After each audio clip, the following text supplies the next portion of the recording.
Jeffrey M. Smith is the best-selling author of Seeds of Deception and Genetic Roulette, a filmmaker and leading spokesperson on the health dangers of genetically modified foods. He's the founder of the Institute for Responsible Technology, and he's traveled to 45 countries over the last 22 years, exposing the devastating impacts of GMOs and Roundup and the ways in which the biotech industry has tried to cover up the evidence. Hi, everyone. This is Jeffrey Smith from the Institute for Responsible Technology, and this is Healing from GMOs. And now we're with Karen Diggs. Karen is a trained and experienced chef, a certified nutritionist, has written the book Happy Foods, 100 mood-boosting recipes, and now is the fermentation fanatic we've all been waiting to hear. Welcome, Karen. Thank you, Jeffrey. It's a pleasure to be on with you today. Now, I met you at the Heirloom Expo for Heirloom Seeds, both this year and last year. And that's a phenomenal festival. And I was looking for ways to ferment foods. And there were 3 booths that had different fermenting contraptions. Yes. And yours had those cone head things that you can see behind you on your left. Right. There we are. Yes, there you go. And I was very impressed with that. And that was completely new. I had never seen it before. And of course, you created it. So congratulations. Thank you. And then when we started talking, I realized, oh, you're not just, oh, let's all ferment and be happy. You were like, you knew the research. You knew the number of days it took before you'd done research on your own fermentation. Yeah. And you had all the experience as a nutritionist. And then there was another piece too. And that was, you weren't just, okay, throw the pickles in. And it was like, yeah, this spice and that spice. You're a chef. It's like, oh my God, what a combination. I've got to share it with the world. Well, here's your. Yeah. I mean, I feel really fantastic that I started my professional life as a chef. You know, I went to college and then decided I didn't want to be a designer. And then I went back to school and became a chef, and standing on my feet for hours and hours and sweating behind the line. But that's what I loved. And then eventually I got completely burned out, as many chefs do. And so I went back to school and became a certified nutritionist. And it was during my studies that I was rekindled, or reconnected with fermented foods. And because we were studying nutrition, then it wasn't talking about, turn some cabbage into something that you can eat over the winter. It was, yes, turn the cabbage into something that you can eat over the winter because it has good bacteria. And that is going to help your gut, it's going to help your brain, it's going to help your energy. So when I realized the profound implications of fermented foods, that's when I started fermenting, left and right in big crocks, small crocks, you name it. So I was doing that for quite a few years before I realized it's a lot of work, and I'm a chef, and I was having problems with some batches. They would go wrong, and then you would have to give it up to the compost, after a lot of work and waiting. So I literally was thinking, well, how can I make it easy for a home chef or for someone who doesn't even like to cook, but entice them to make a batch of sauerkraut or pickles? And so that's where crowdsource came in, and I designed it, and we did a Kickstarter campaign in 2014. And I was blown away by the reception. People tell me it's a little fringe, fermentation is a little weird. Only people in Washington and Oregon are doing this. and California. Now. Yeah, and California. But I said, I feel like there might be more people out there, so I'm just going to do my campaign because that was the only way that I could fund the business. I mean, as you know, it's a high quality product, so I just didn't have the financial bearing. By the way, I mean, we're going to get a chance to be introduced to your product and your contraption a little later, and I was impressed. I mean, the actual stainless steel nature, so that even the new lid that's available to store the stuff in the refrigerator won't rust, and it's like who is this woman? And you were originally went to school as a designer. Were you like an industrial designer? No. But this No, stuff like is interior beautiful. and graphic. Anyway, Yeah. it's beautiful. So Yeah. I'm going to jump right in with a lot of questions, and Yeah, please do. we're going to talk about the problem and the benefits. Yeah. But I want to talk about something that Joe Mercola said. We were both speaking at a conference, and he was saying you could take the pills, the probiotic pills, but that's nothing compared to actually fermenting. What is the research? What's the reality? I mean, a lot of people, there's millions of dollars spent on lactobacillus pills and things like that. So why would Joe, for example, say, who has a big, Mercola.com site, why would he say fermentation is better than the pills? For actually many reasons. When I was practicing clinically as a nutritionist, I did, and my colleagues still do recommend probiotic supplements, because we knew that people were not going to eat well, and if they're traveling or going through a lot of stress, or they had antibiotics. So we need to go in there and quickly repopulate the gut with probiotics. Having said that, though, I feel like right now, this point in time, with our sustainability problems, environmental problems, GMO problems, the best way for people to be truly healthy is to have them make their own foods again in the kitchen. And the best way is to have them make something that's going to fairly quickly make them feel healthy. So I think that's one reason why Dr. Mercola said making your own sauerkraut is better than taking a supplement. The other thing, though, is the supplements are created in a laboratory. So there are strains, and there are many what they call CFUs, or colony forming units. But there's no guarantee that when you take that capsule or that pill, that those forming units are still alive and will get into your gut. But we know that with food, it's bioavailable. Our body recognizes food. I mean, you mentioned in your own book about the flavored tomatoes. I remember reading that. See, the flavored tomatoes, right? The poor rats that were used in the experiment, they didn't want to eat GMO stuff. And the ones who were force-fed died, right? Some of them, yeah. Yeah. Same thing with humans. We recognize something that's bioavailable, that's going to immediately nourish us. And I'm not saying probiotic supplements are bad. I think they have their place. But if we can really just get our hands, on food again and make it for ourselves and our families and friends, I think that's the best way forward. Now, I've been talking to other experts, sometimes on air for this and sometimes off. And, Tom O'Brien had mentioned to me off air the need for prebiotics and variety of vegetables, where you get a different type of probiotic and a different type of prebiotic. Remind us what a prebiotic is and why the diversity is so important. Right. So a prebiotic is something that's going to feed microbial matter in your gut, so that everything in conjunction can also create and also at the same time absorb probiotics that you're taking in.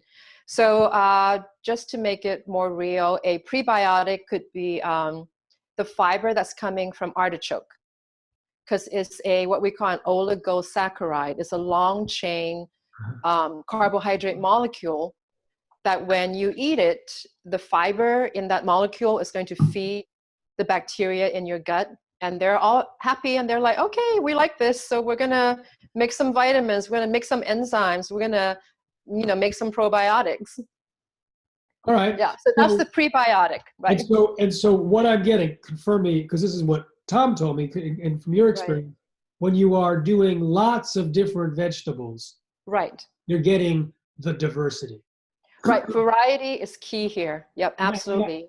And talking also to Zach Bush, who off air, not a part of our interview for Healing from GMOs, he described the necessity for the variety built into the system, the variety, because 20,000 different varieties are in for a healthy gut, whereas if you take a pill, they've got a dozen or 3 or 2. Right. So that's kind of like a monoculture of the gut compared to a polyculture when you get from the fermentation of vegetables, of different vegetables. Yeah, and absolutely. And also, of course, we're not only, we don't only have to do cabbage. Like I go crazy, as you know, with my different recipes. So you're also eating foods throughout the season, right? And fermenting different foods at different times, using different spices, different ingredients, shopping at different farmers markets or raiding your friend's garden or your own garden. So that's where the variety comes in. And really, I mean, from you and also from another person whom I admire, Vandana Shiva, who was also at the Heirloom Festival, we know that resilience depends on variety. Yes. And that's how we keep strong. So I absolutely agree, yeah. So let's talk specifics. Let's talk about what happens on the biochemistry. I know a lot of people are in the audience going, oh, good, let's talk about let's talk about that. Okay. What actually happens in the gut when you start improving the microbiome mix? Right. Give me an example of something that occurs so that we can then understand why we're feeling better and what specific symptoms we might get better from. So what are the what's the symptomology of really bad gut bacteria? What's the clinical experience and the research of what happens when people take fermented foods and they get better? And what's the causal link?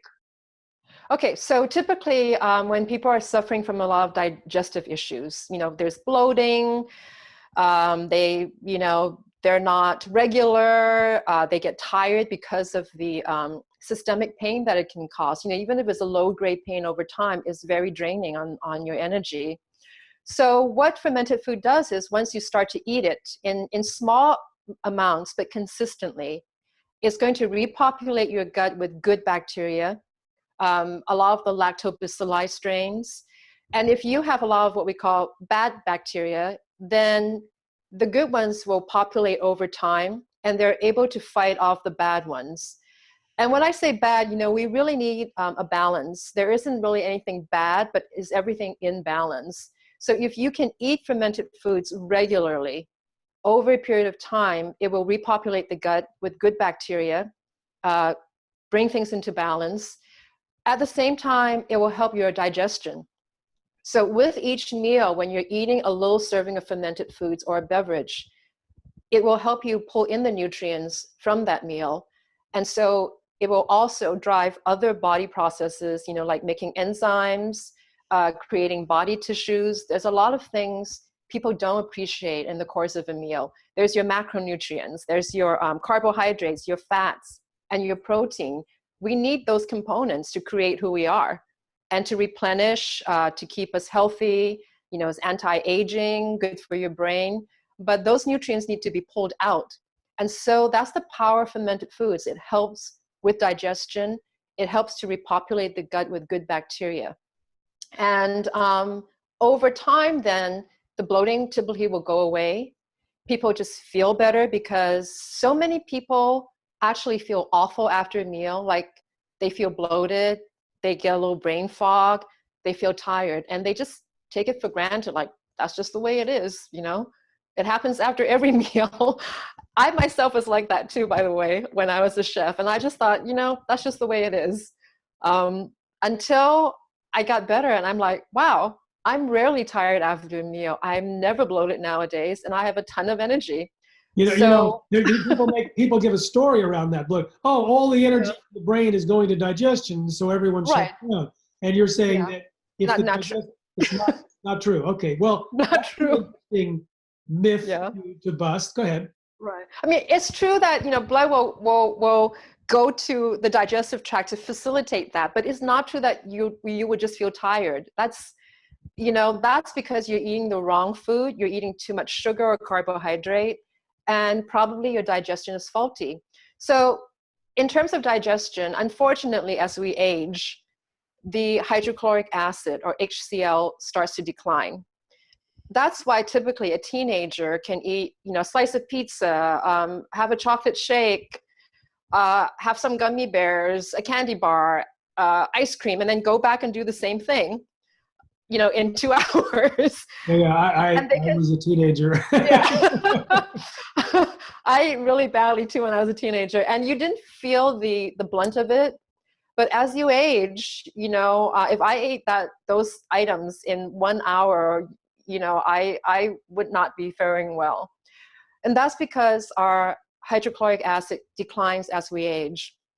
And they say that when you hit 40 and beyond, things really go downhill. Whether that's true or not, I don't know. But definitely, if you can maintain your digestive capability, everything else will be fine. In traditional Chinese medicine, we're always asking, how's your digestion, right? It's a very Chinese traditional thing when we meet someone. It's like, have you eaten? How do you feel? I grew up, in a Chinese family, and that's how we always would ask each other, like, have you eaten? Meaning that the meal is the basis of good health, and digestion is really the core. So that's where fermented foods come in to help digestion. And we're going to talk in a moment about fermented foods and losing weight. You mentioned brain fog and fatigue. Yeah. But I want to share something about Roundup for a moment. Right, sure. Monica Kruger is a now retired researcher in Germany. And if you Google her, you'll find all sorts of articles on Roundup or glyphosate and how it's affecting animal health. Because experience with livestock. And she put glyphosate in a test tube and what it did was it killed off bacteria, good bacteria, whose one of its jobs was to suppress the growth of Clostridium botulinum. Right. Clostridium botulinum produces the botulism toxin, which is one of the most potent toxins on the planet. Yep. So in the presence of glyphosate, which is the component of Roundup, that was killed, and the amount of Clostridium botulinum shot up, and the amount of bot toxin shot up. Right. And this was her This was her lab experiment to help explain why there was an epidemic of chronic botulism among the livestock in Europe, where she was working. Right. Because she said they were eating food that had been sprayed with Roundup. And so there was a dysbiosis, a change in the balance. And she found also that the more glyphosate in the urine of the cows were sicker. So in other words, the sicker cows had more glyphosate, and the sicker humans had more glyphosate. And one of her research studies, she gave the cows sauerkraut juice. Oh, that's great. Humic acid. Now, humic acid can restore. We're going to talk about humic acid, or we did on another interview about getting all of the replenished minerals that glyphosate binds to and makes them unavailable. Yeah. But we're talking to you about she used sauerkraut juice. Right. Probably from cabbage. Yeah. And that helped restore the benefit, the health indicators of the livestock. So it's a very interesting thing that it's specifically, Roundup being a antibiotic, causing the dysbiosis, causing the change. You bring in the good stuff, it helps repopulate, and then you add other stuff as well that we talk about with other. So, in terms of adding fermented foods and helping to, rebalance your weight, or if someone is suffering from just incessant weight gain and they're actually eating very little. A lot of the times we know, at least from workshops I used to do, is that the person actually is accumulating a lot of toxins within the cell. So the cells are hanging on to toxins because inherently it has its own wisdom. It knows that if it releases the toxins from the cell, then the toxin is going to circulate in the body system and damage organs. And is it the fat cells that will encapsulate the toxins? It's gonna hang on to those cells. So, and it won't release them until there's some mechanism that can release them safely, to do a detox.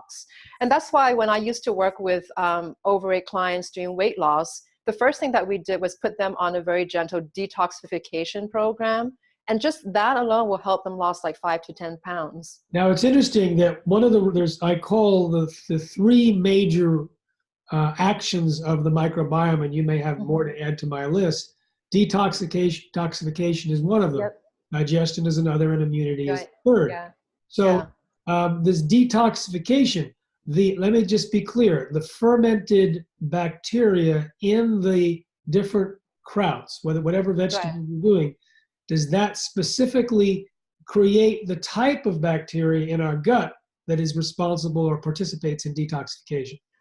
You know, that's kind of like a very research scientific question that I can't answer directly, but I can say that I'm also a member of the Institute of Functional Medicine.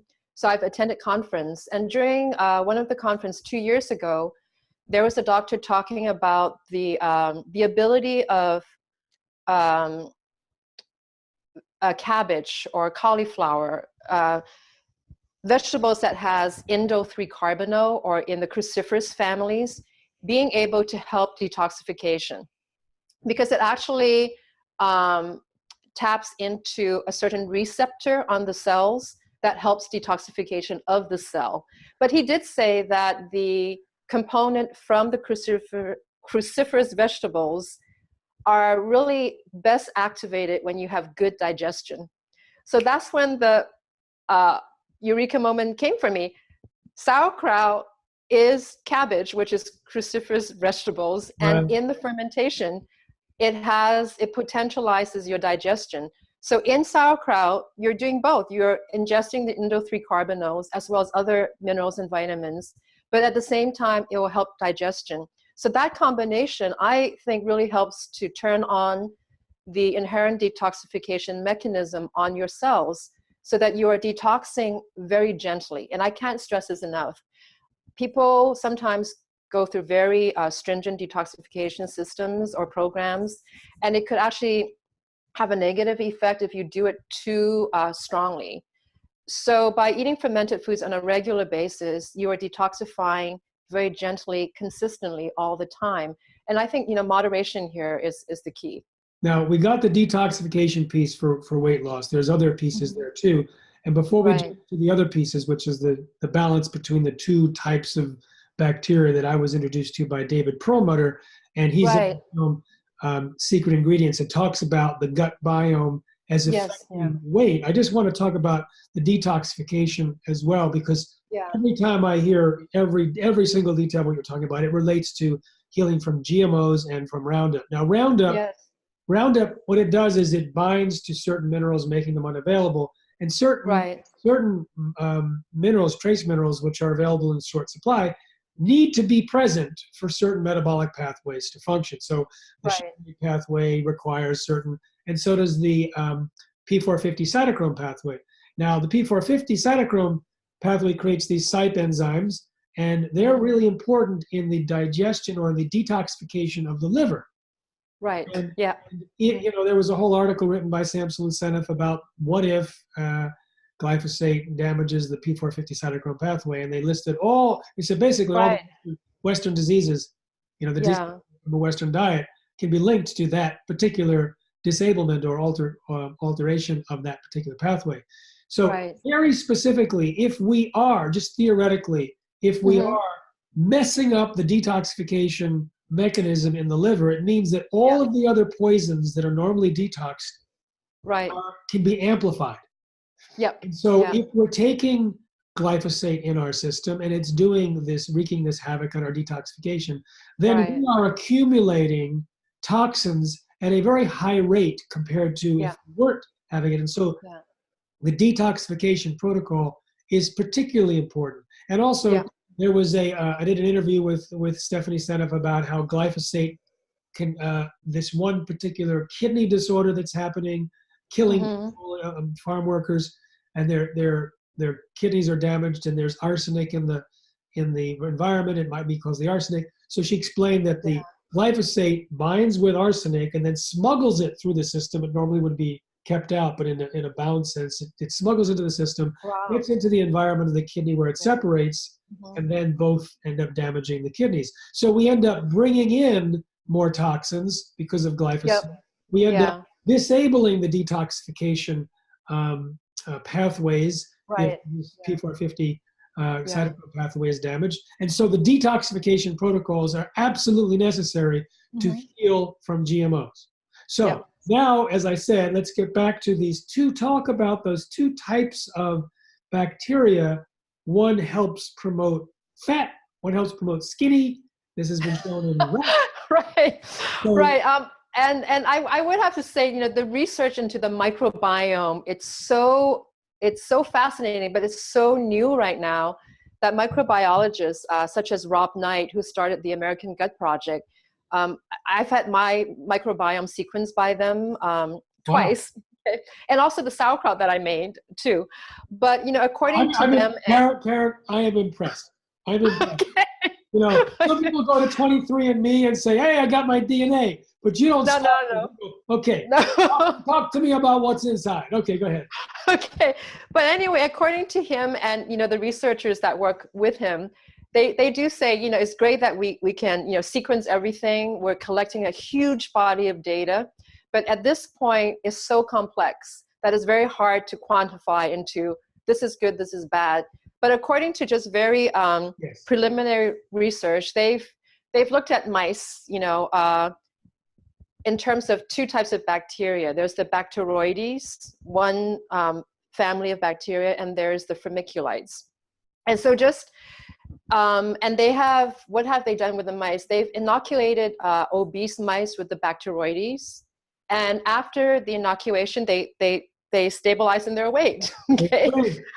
Right. And then they flip it to like giving mice the Firmicutes, and then they gain weight. So in animal studies, they find that with Bacteroides, if you have higher amount, that it helps with weight. How it implicates other health issues, we don't know at this point. I know that in my two samples that I sent into the American Gut Project, I did have higher amounts of Bacteroides than the normal population. And just for myself, you know, I'll share this with you. When I was a chef, I was overweight, and I was depressed and I was tired. The classic, the classic thing. I really was. American. Well, welcome to America. But then since then I've lost about 25 pounds, and my weight is pretty much stabilized now. I mean, of course I'm eating much better. I'm, you know, probably about 85% gluten-free most of the time.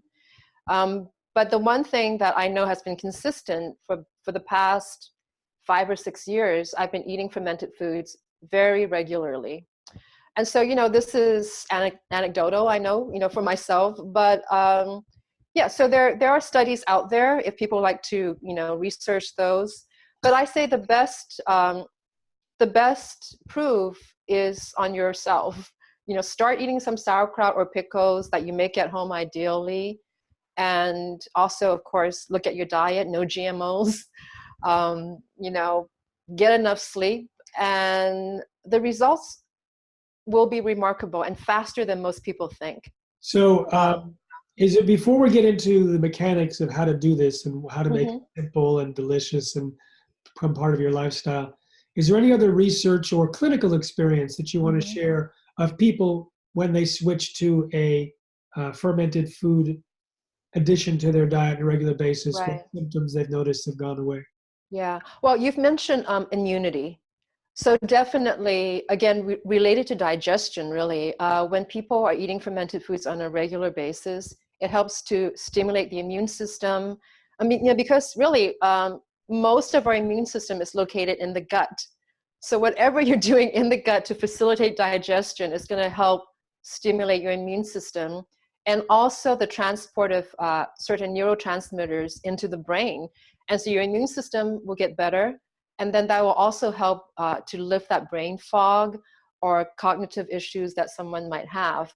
Of course, we're not talking about serious things like Alzheimer's, but just on a day-to-day, you know, basis where you're just feeling foggy in the brain. You can't think right in the morning. Again, back to digestion, immunity in the stomach, and then that in turn will help your body, particularly the brain as well. Now you say the brain here, but some people call the gut the second brain. Do you second brain, yeah, absolutely. So the second brain, I sometimes think of the stomach as my first brain, because when I'm hungry, I can't really think, right? Or if I'm thinking about food, you know, it takes a lot of space in my head. But I think it's fascinating that when we develop in utero, the vagus nerve connects the brain and the stomach together. And then, as we develop in our mother's tummy, it gets pulled apart, but we're still connected. That vagus nerve still connects the brain with the stomach. And so whatever messages we get in the brain is going to affect, your stomach. That's why you get butterflies. And whatever you feel in your stomach, if you're having horrible bloating or digestion issues or cramping, is going to affect the way you think. So because we're linked still like this. So because I have a background as a chef and now as a nutritionist, I think the best medicine is to address whatever is happening in the gut. And then it'll affect the brain. Yeah. So I said this in the beginning, a chef, a nutritionist, but now also, as you mentioned, a designer, which could explain why your stuff is so elegant and so thank you. And you have that pounding thing where you would push. What sort of pounding? The pounding and thing. we can demonstrate that when you're ready for me to show people how to make sauerkraut. Let's do a little bit of that, because there's a little intimidation factor about creating fermented vegetables for those that haven't done it. They may wait a year or two and then eventually get around to it and go, wait a minute. All you do is cut up vegetables like I would for a meal, like I've done every day. And instead of cooking them, I put them into a ball jar or a mason jar, and I screw the top on with some liquid, or I pound it to make its own liquid, and that's it. And then a certain amount of time later, it becomes fermented, and you put a new cap on it, put it in the fridge. So there is this interesting fear of the unknown in the kitchen. Help us take our hands, Karen. I will take your hand and come with me. Take our hand. I will allay the fears. Okay. So the reason why a lot of people shy away from making sauerkraut is because they might have tried it, in the past, and something went wrong.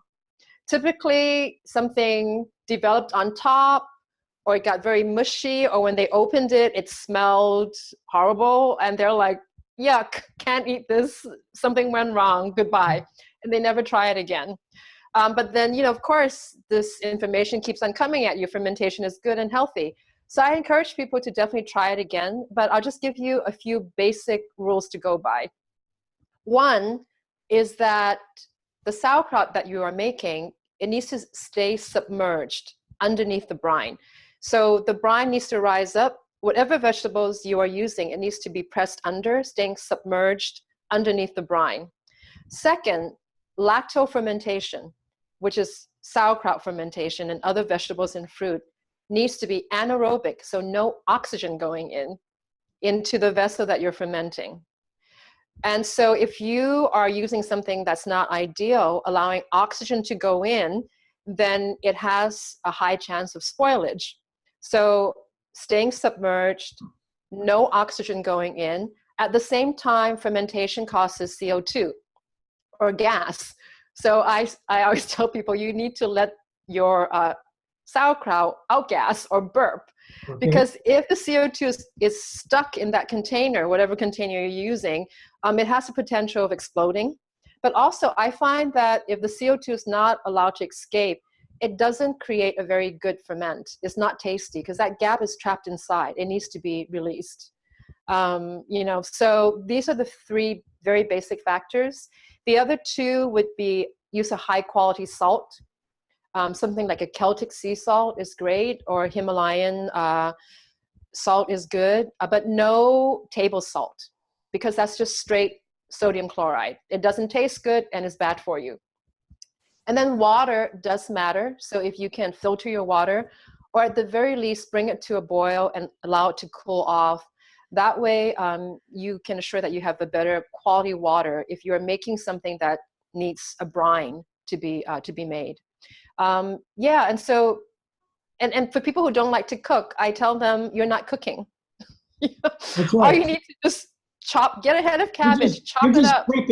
You're just and then and get some salt. If you don't like spices, if you're just like plain Jane, all you need is cabbage and salt. That's all you need. And you don't need any water for the cabbage, right? Right, because with cabbage, there's so much inherent moisture, the salt is going to draw out that moisture. If you're making pickles, then you would need to make a brine. So a brine is just basically salt and water.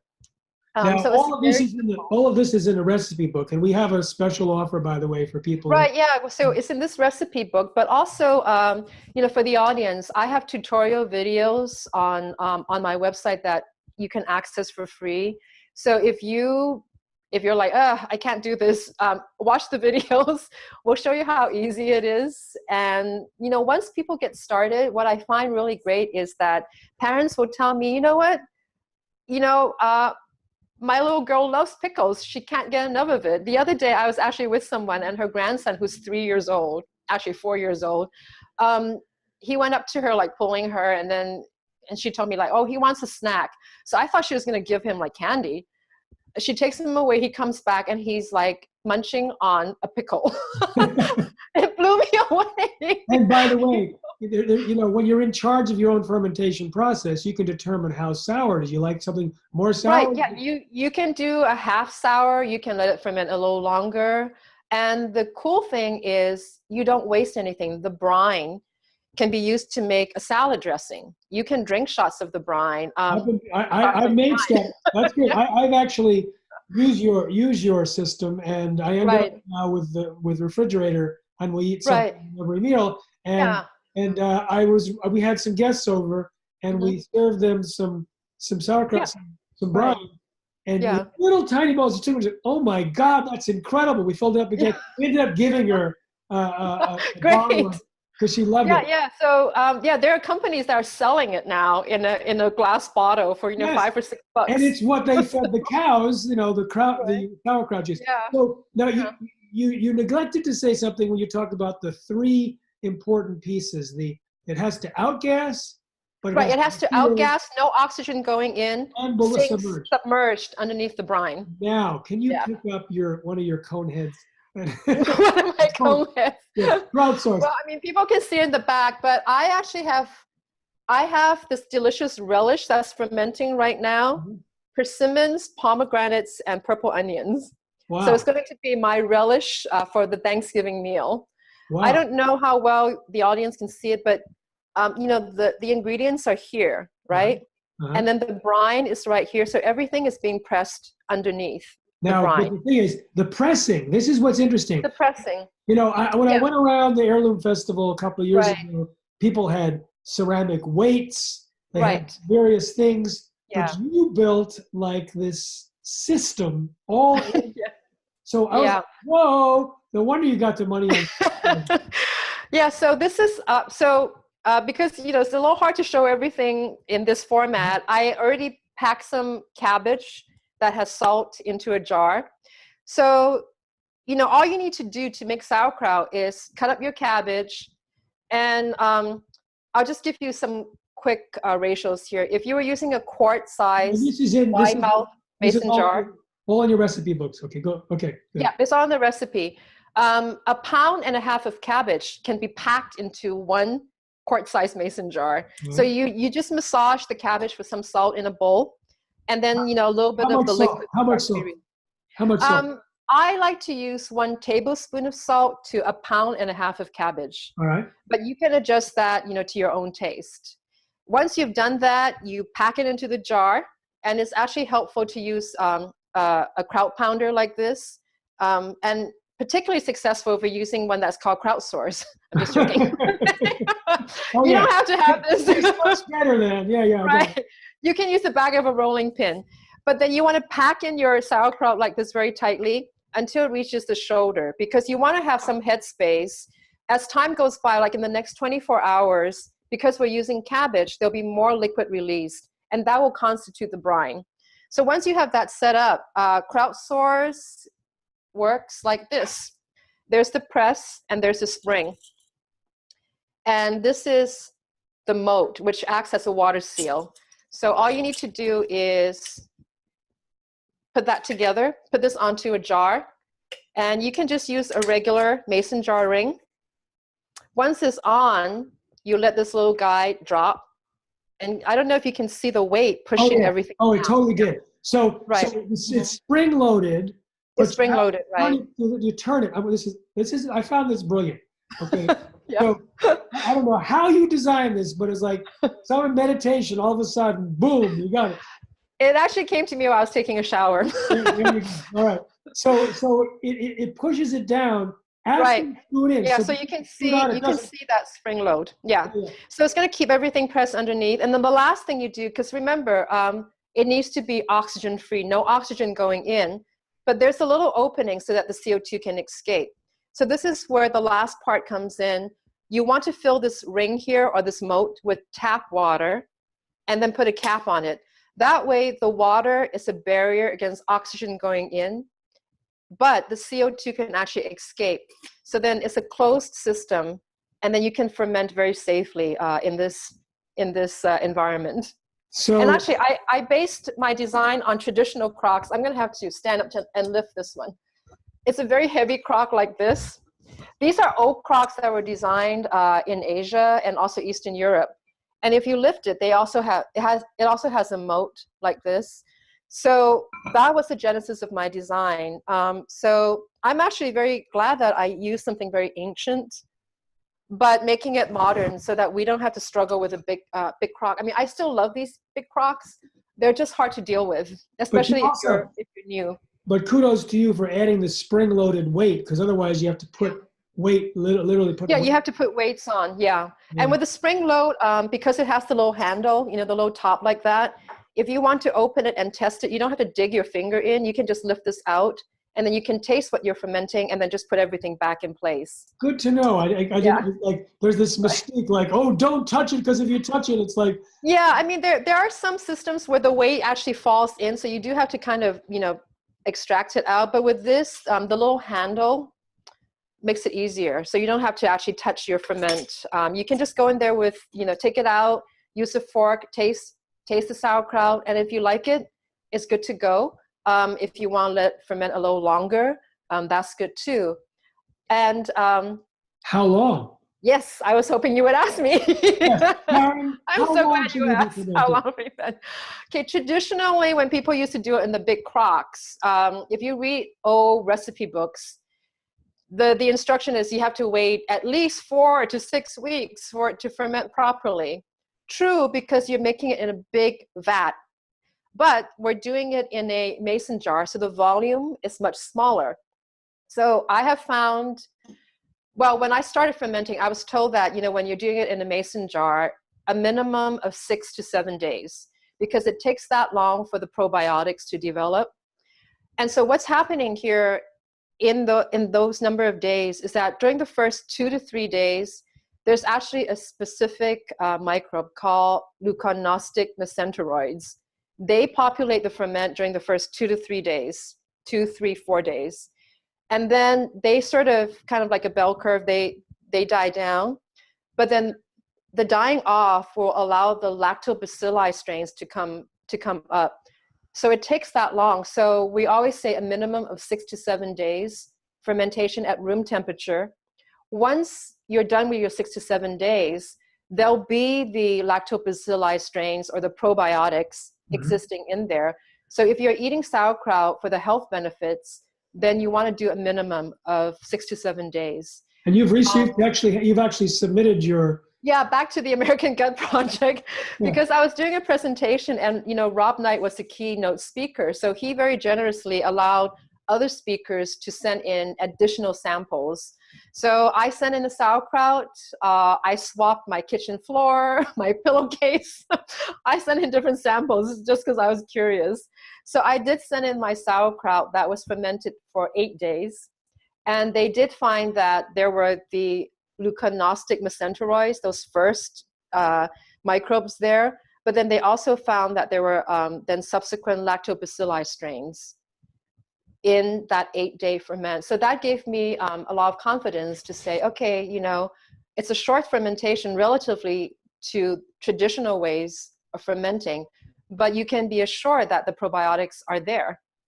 So one question is, if someone wanted to get into this,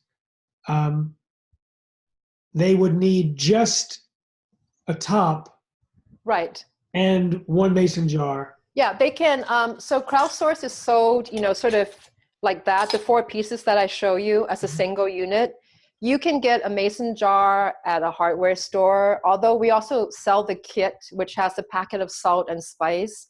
But basically, all you need is this and wide mouth mason jars. And you don't need any culture. This is one of the interesting points. No, you don't need like any cultures. You can. I mean, there are cultures that are sold online. I have found through my own experience that when you allow it to ferment naturally, it tastes better and it'll stay more crispy. Or there are actually certain people that like soggy sauerkraut. I personally don't.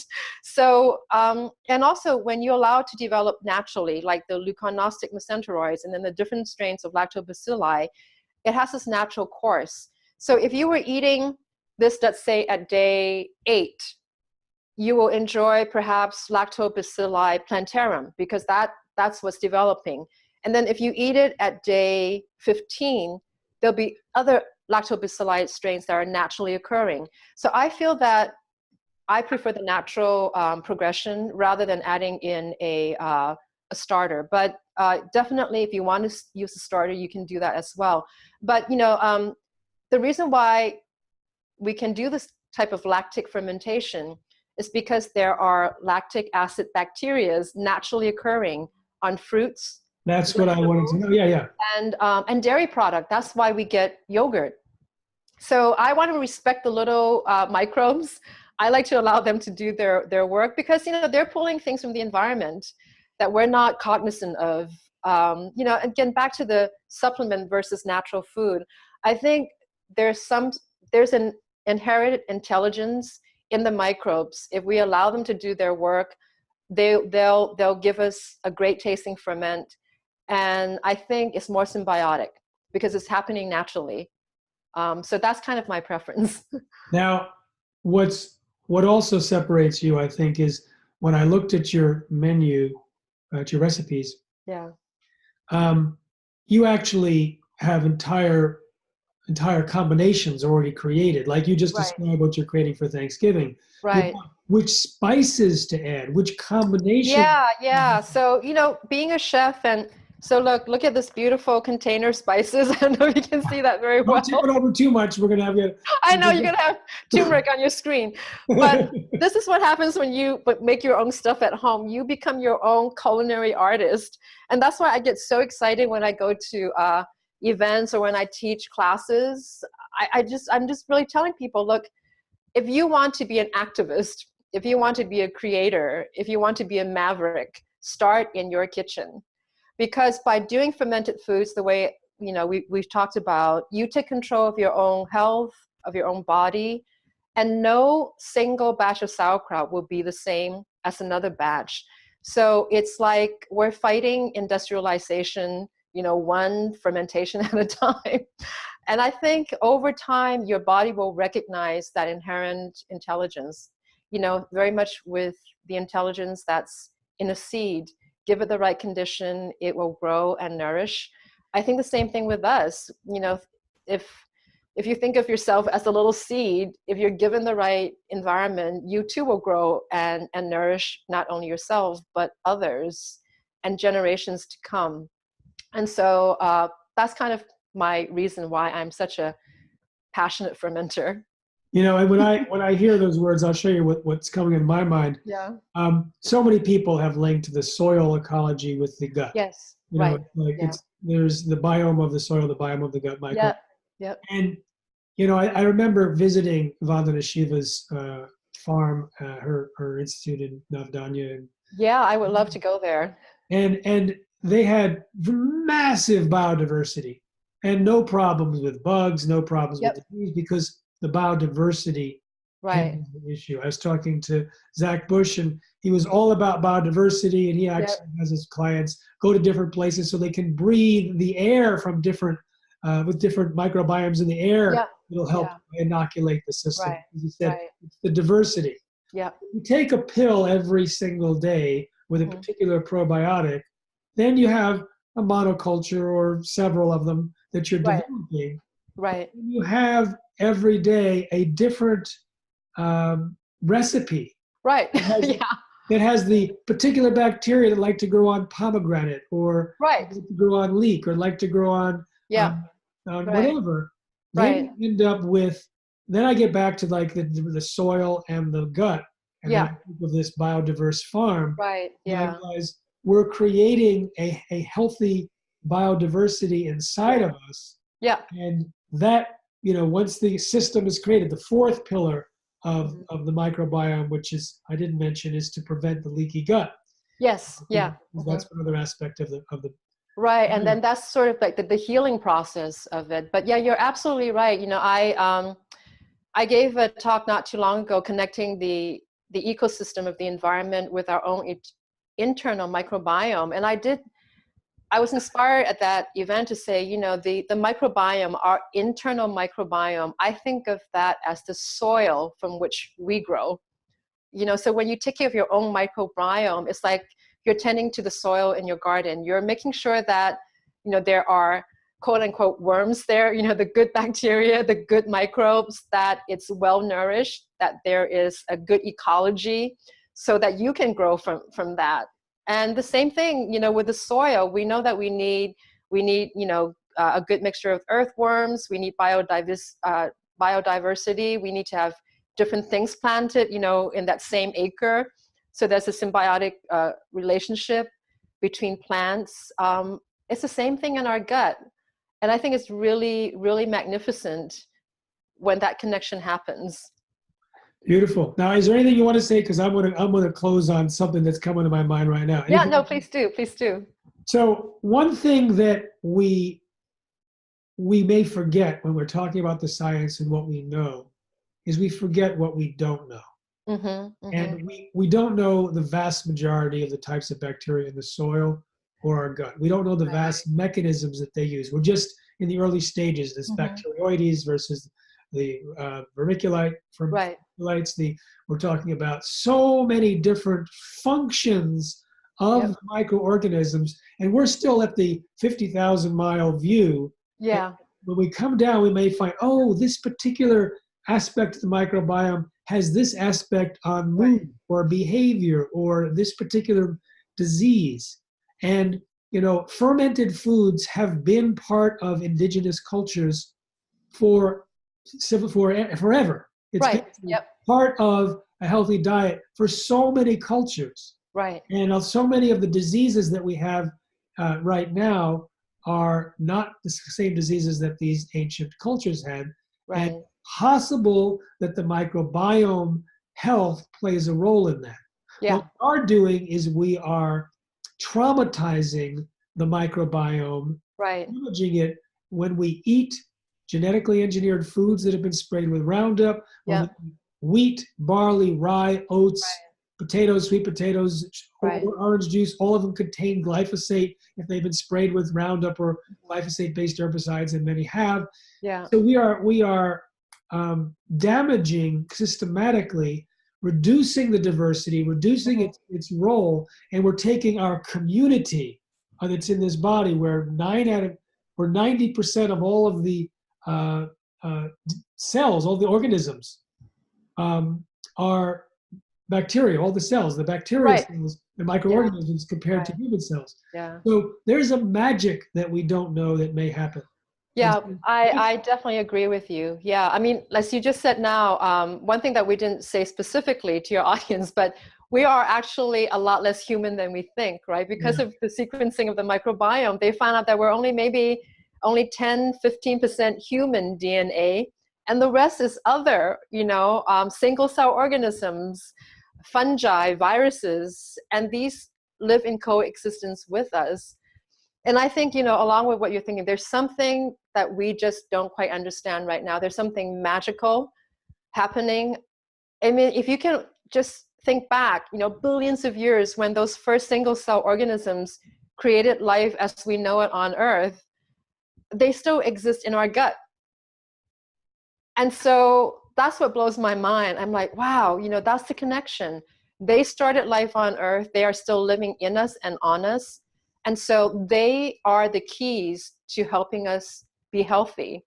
And I think they are the keys to helping us survive, this current problematic world situation that we're in, whether it's environmentally or politically. I really think if more politicians ate sauerkraut, we would have a better world. There we go. There we go. Yeah. Get their second brain online. Yes, absolutely. Yeah.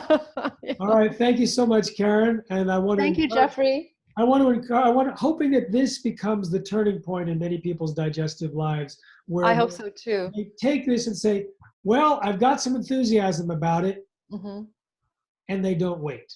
You know, my experience with myself and with so many other people is there's a level of enthusiasm that says, okay, I'll do this. But then if you wait, then it comes to here and then here. And then it's like, oh, I should have done that. Maybe a year later, they get enthusiastic again. They do it. Say, oh, why didn't I do it a year ago?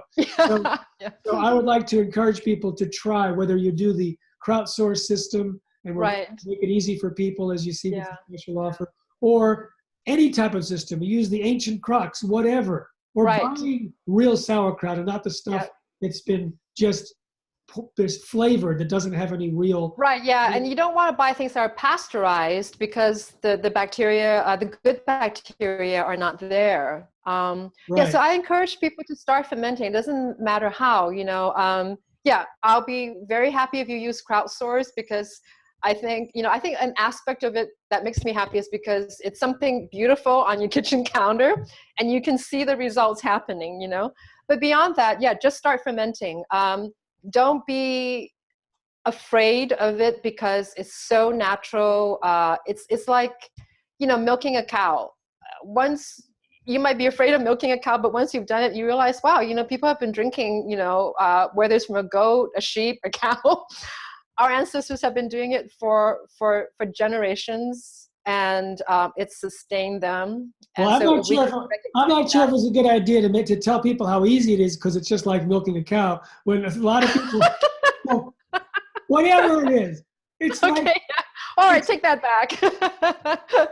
It's more like, in this culture, it's like recording a show on your DVR. Well, now that's not for people. That's right.